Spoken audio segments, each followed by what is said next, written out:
अस्सलाम वालेकुम friends, everyday science YouTube channel की एक नई वीडियो में मैं आप लोगों को खुशामदीद कहता हूं। दोस्तों, ये एक कॉमन सोच है कि इंसान की ग्रोथ यानी बढ़ोतरी 21 साल की उम्र में मुकम्मल हो जाती है, लेकिन जब हम कुरान मजीद पढ़ते हैं तो हमें पता चलता है कि इंसान 40 वर्ष की उम्र में अपनी पूरी ताकत को पहुंचता है। साइंटिस्ट के लिए ये चीज़ शॉकिंग थी।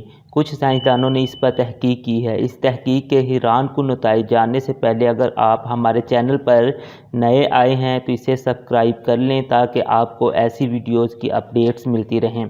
साइंटिस्ट ने अपनी तहकीक से नतीजा अख़ज़ किया है कि इंसान की बढ़ोतरी 21 साल की उम्र में रुकती नहीं है। उन्होंने नताइज से अख़ज़ किया कि इंसानी दिमाग की बढ़ोतरी 40 साल तक होती रहती है। इसका मतलब ये है कि इंसान 40 साल की उम्र में अपनी पूरी ताकत को पहुंच जाता है।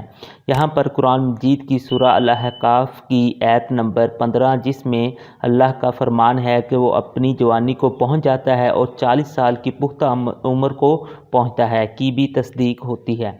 साइंसदान जिन चीज़ों की तस्दीक आज कर रहे हैं वो अल्लाह ताला ने कई सौ साल पहले कुरान मजीद की सूरत में बता दी थी।